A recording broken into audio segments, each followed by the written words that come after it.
बार मेरे यहाँ पे एक कपड़े का व्यापारी आता था और एक बैंक का मैनेजर आता था।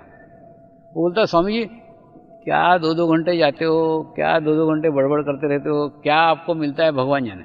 वो कपड़े का व्यापारी बोलता था, स्वामी जी मेरे यहाँ ना कोई एक आधी औरत ज़्यादा झिकझिक करने लग जाती ना, मैं उसको बोलता हूँ नहीं मेरे यहाँ नहीं है वो साड़ी, तो दूसरी दुकान पे जा। तो मैंने जहाँ पे क्या बोलते हैं ना 4 पैसे मेरे को मिल सकते हैं, उस जगह में भी मैं ज़्यादा बात करना पसंद नहीं करता। और वो मैनेजर बोलता था, तुम इतना अपना एनर्जी क्यों वेस्ट करते हो, क्यों कार करते हो, क्यों 2-2 घंटे बोलते हो। तो मैं मुस्कुरा दिया। बोले क्यों? मैं बोला नहीं वो अभी मैं बता नहीं सकता, वो अनुभूति है, वो अनुभूति खुद लेकर देखी जा सकती। तो कुछ दिन के बाद में क्या हुआ, ये ब्रांच मैनेजर था, तो इसके हेड ऑफिस के अंदर एक दिन ये गया कहीं तो भी कुछ तो भी ध्यान का बात हुआ, तो उसके जो प्रमुख प्रबंधक थे उन्होंने कहा कि वो ध्यान का कार्यक्रम अपने यहाँ रखो ना हेड ऑफिस में। तो वो हेड ऑफिस में वो ध्यान का कार्यक्रम रखा गया और 8 दिन का शिविर हुआ। 8 दिन के शिविर में मुझे कोई भी नहीं जानता था, मुझे कोई भी नहीं पहचानता था, सब ये ब्रांच मैनेजर को पहचानते थे। वो कार्यक्रम संपन्न होने के बाद में दूसरे दिन वो ब्रांच मैनेजर मेरे घर पे दौड़ते दौड़ते आया। मैंने बोला क्या हो गया? स्वामी जी आज मैं मेरे जीवन में बहुत खुश हूँ। मैं बोला कितने रुपए का? तो बोले नहीं अरे रुपए छोड़ दो, मैं बहुत खुश हूँ। मैंने बोला क्यों? तो बोले वो ना इतने सारे लोगों तक इतनी अच्छी खुशी, इतना अच्छा आनंद पहुंचाने का माध्यम में बन सका, मेरे कारण उन तक पहुंचा, उसकी खुशी मेरे को खूब हो रही है। मैंने बोला पागल, तेरे को तो आज हो रही है, मेरे को तो रोज होती रहती। तो कहने मतलब क्या, जैसे तुम अनुभूति को लेकर देखो, तुम उस अनुभव को लेकर देखो, तुम प्रयत्न करो ना, तुम सोचो ना तुम्हारे माध्यम से, तुम्हारे से किसी का जन्म हो जाए, बहुत बड़ी बात है। किसी आत्मा को जागृति मिल जाए, किसी व्यक्ति को आत्म साक्षात्कार मिल जाए, इससे बड़ा दान कुछ नहीं हो सकता। अगर आप समाज सेवी हो, अगर आप सोशल वर्कर हो, आप किसी को कपड़े दान करते हो, कपड़े कुछ दिनों के बाद फट जाते हैं। आप दवाइयाँ दान करते हो, दवाइयाँ भी कुछ दिनों के बाद में समाप्त हो जाती है। आप किसी को पैसे दान करते हो, पैसे भी कुछ दिनों के बाद समाप्त हो जाएंगे। यानी कुछ दिनों के बाद में वो सब कुछ खर्च करके जो भौतिक सहायता आपने उसको की हुई है वो समाप्त करके फिर वो आपके ऊपर आस लगा के बैठेगा, फिर आपके ऊपर डिपेंड हो जाएगा, फिर आपके ऊपर निर्भर हो जाएगा। लेकिन अगर आप किसी व्यक्ति को एक बूट पॉलिश की डब्बी और एक ब्रश लेकर देते हो तो वो जीवन भर बूट पॉलिश करके अपनी दिनचर्या चला सकता है, अपना जीवन यापन कर सकता है। ठीक इसी प्रकार से आप किसी के माध्यम बनो कि आपके माध्यम से किसी की जागृति हो जाए। तो जागृति हो जाने के बाद में उसका कनेक्शन परमात्मा के साथ होने के बाद में फिर उसको आपकी तो क्या, उसको किसी की ज़रूरत ही नहीं रहेगी, वो आत्मनिर्भर हो जाएगा। आत्मनिर्भर होने के बाद में उसके जीवन के प्रश्न, उसकी जीवन की समस्याएं, उसके जीवन के प्रॉब्लम्स कब हल हो गए आपको भी पता नहीं चलेगा, उसको भी पता नहीं चलेगा। मैं एक सुंदर से उदाहरण से ये समर्पण ध्यान क्या है वो आपको समझाने का प्रयास करता हूँ। देखिए, ये समझ लो एक पानी का ग्लास है। मेरा संसार, मेरा शरीर, मेरा धंधा, मेरी नौकरी, मेरा व्यवसाय, मैं करते करते आपने अपने आप को एक छोटा सा गिलास बना लिया है, पानी का ग्लास बना लिया है। तो क्या होता है मालूम है? एक चम्मच अगर काली शाही कोई उस ग्लास में डाल दें तो क्या होता है? एक चम्मच काली शाही से आपका पूरा ग्लास का पानी काला हो जाता है, गंदा हो जाता है। और वही एक चम्मच शाही आप गंगा नदी में डाल दो तो क्या होगा? वो काली शाही कहाँ चली गई आपको पता भी नहीं चलेगा। क्यों नहीं पता चलेगा? ऐसा नहीं कि वो काली शाही गंगा नदी में जाके गोरी हो जाती है। काली शाही सदैव काली ही रहती है, लेकिन गंगा नदी में उसका अस्तित्व पता नहीं चलता। ठीक उसी प्रकार से आप जब अकेले रहते हो तो एक छोटी सी समस्या, एक छोटी सी प्रॉब्लम आपके जीवन को दूषित कर देती है, आपके जीवन को काला कर देती है। लेकिन अगर वही एक चम्मच शाही अगर नदी में डालते हैं तो पता नहीं चलता। ठीक उसी प्रकार से आप सामूहिकता में जाते हो, आप कलेक्टिविटी में जाते हो, आप समर्पण ध्यान करते हो तो ऑटोमेटिकली हजारों लाखों लोगों की सामूहिकता, कलेक्टिविटी आपको प्राप्त होती है। और ये कोई छोटा सा ध्यान केंद्र नहीं है, छोटे से दाहोद तक सीमित नहीं है, छोटे से गुजरात तक सीमित नहीं है, अनेकों राज्यों के अंदर है, अनेकों देशों के अंदर है, दुनिया के विभिन्न कोनों के अंदर ये कार्य के केंद्र चल रहे हैं। तो इतनी बड़ी सामूहिकता, इतनी बड़ी कलेक्टिविटी से जुड़ने का अवसर आज आपको दाहोद में आपको मिल रहा है। तो कितने भाग्यशाली आप लोग हो कि आपको एक इतना अच्छा अवसर, एक इतना अच्छे दिन के ऊपर, इतने अच्छे स्थान के ऊपर प्राप्त हो रहा है, घर बैठे प्राप्त हो रहा है। इसलिए प्राप्त हो रहा है क्योंकि आपने भी उसके लिए कभी इच्छा की होगी, परमेश्वर से इच्छा की होगी कि आपको वो प्राप्त हो और उसे आप ग्रहण कर सके। ये संपूर्ण ध्यान की पद्धति एक ही मंत्र के ऊपर आधारित है। प्रत्येक जगह कोई ना कोई मंत्र होता है और वो मंत्र आज का होता है, वर्तमान का होता है, और वर्तमान काल से बहुत सारे लोग उसके साथ जुड़े हुए रहते हैं। ये एक वर्तमान का मंत्र है, ये एक आज का मंत्र है, और उस मंत्र का वैज्ञानिक परीक्षण भी विदेशों में हो चुका है। ऑस्ट्रेलिया में एक सामान्य मनुष्य को उस ओरा के मशीन पे बिठा करके उसके ओरा को चेक किया गया और बाद में ये गुरु मंत्र का 3 बार उच्चारण करके उसका ओरा चेक किया गया, तो दोनों में बहुत बड़ा अंतर पाया। इस मंत्र की बहुत बड़ी शक्ति है।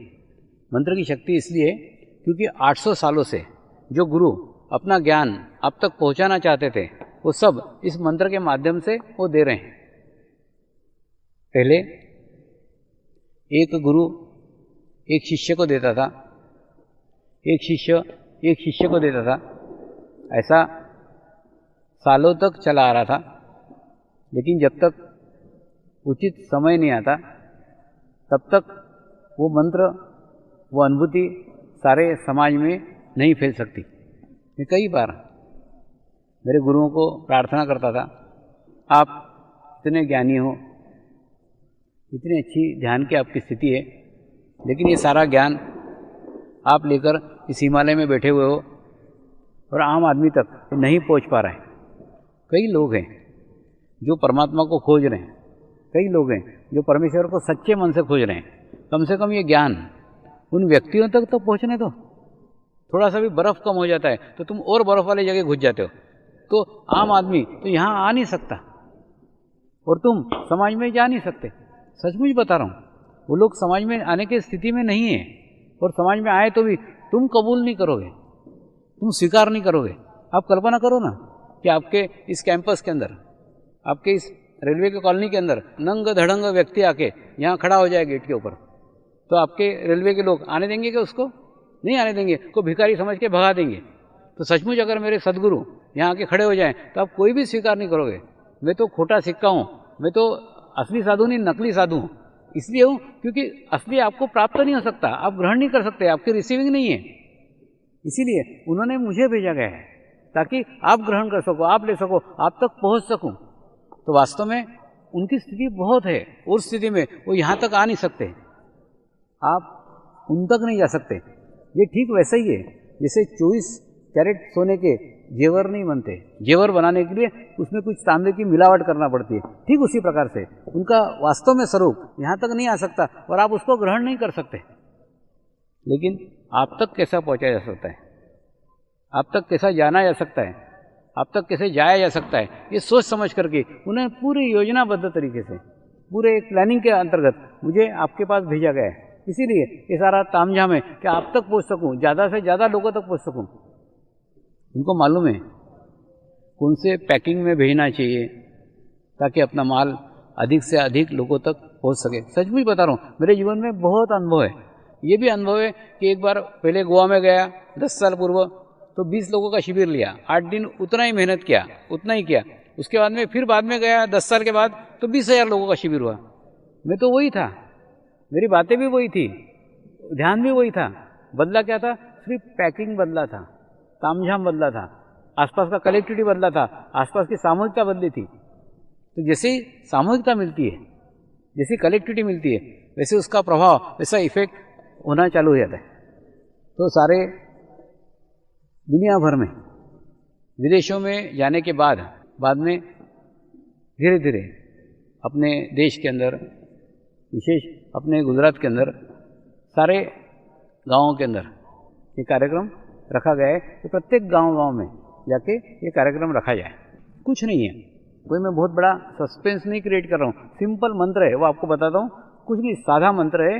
ओम श्री शिव कृपानंद स्वामी नमो नमः, सिंपल मंत्र है, साधा मंत्र है।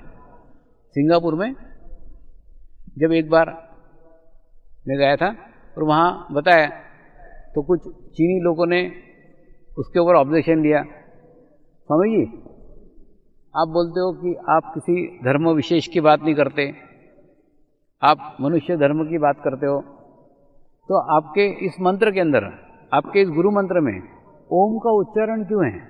आपके इस गुरु मंत्र में श्री का उच्चारण क्यों है? तो उन चीनी साधकों को मैंने एक कहानी बताई, वही कहानी मैं आज आपको बता रहा हूँ।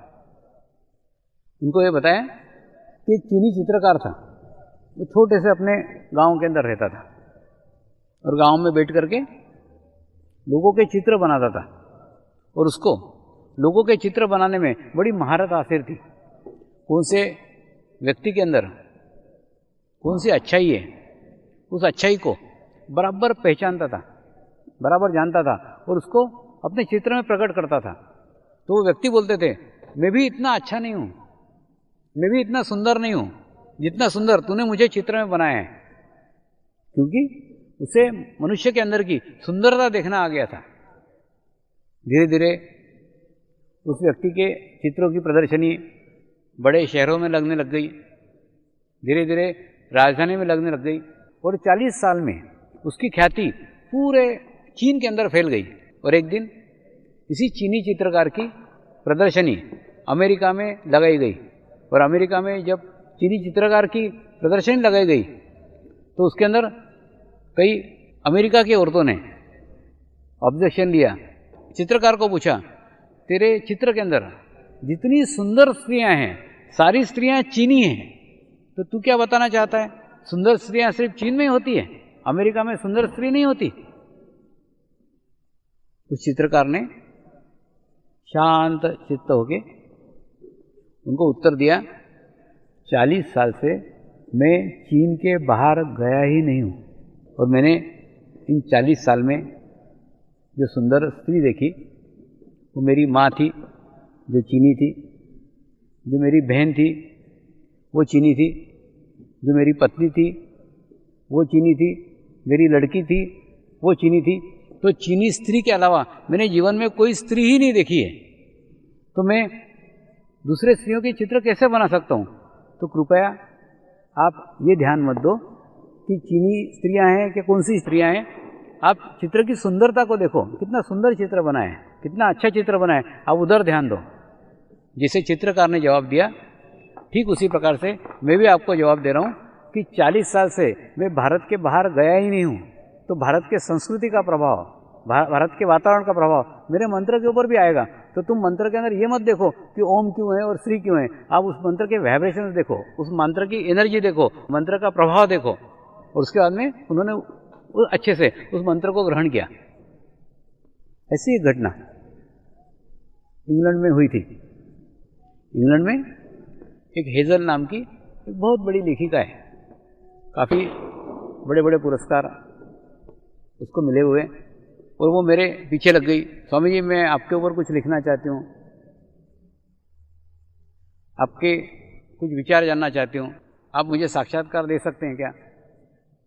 मैंने कहा कि जब तक अनुभूति नहीं प्राप्त कर सकती तब तक साक्षात्कार देके कुछ फ़ायदा नहीं है, तो पहले अनुभूति ग्रहण कर। तो उसने फिर 3 दिन का एक शिविर अटेंड किया। शिविर अटेंड करने के बाद में फिर बोले, स्वामी जी शिविर भी हो गया, अब मुझे साक्षात्कार दो, मुझे इंटरव्यू दो। तो फिर मैंने एक पागलसरी की कंडीशन रखी। मैंने कहा एक काम कर, तू लंदन से आ रही है ना, आते समय एक सड़क पे पड़ा हुआ पत्थर लेके आ, फिर मैं तेरे को साक्षात्कार दूंगा। तो वो पत्थर लेने के लिए 17 किलोमीटर तक घूमी और 17 किलोमीटर घूमने के बाद में उसको एक पत्थर मिला, गंदा पत्थर था, उसको टिश्यू पेपर से उठाया था, वो उठा करके लेके आई। बोले ये लो स्वामी जी, आप बोले थे ना पत्थर, ये लेके आई। उसको बेसिन में धोया, धो करके मेरे को दिया। कुछ नहीं, उस पत्थर को मैंने हाथ में लिया और 3 बार गुरु मंत्र का उच्चारण किया और वही पत्थर उसको वापस दिया। उसने अपने किताब में लिखा है कि जब स्वामी जी को मैंने पत्थर दिया तो पत्थर सड़क पे पड़ा हुआ एक गंदा पत्थर था, और जब स्वामी जी ने मुझे वापस दिया तो पत्थर मेरे लिए डायमंड था। इतना अच्छा ऊर्जा, इतना अच्छा एनर्जी उस पत्थर के अंदर स्थापित हो गया था।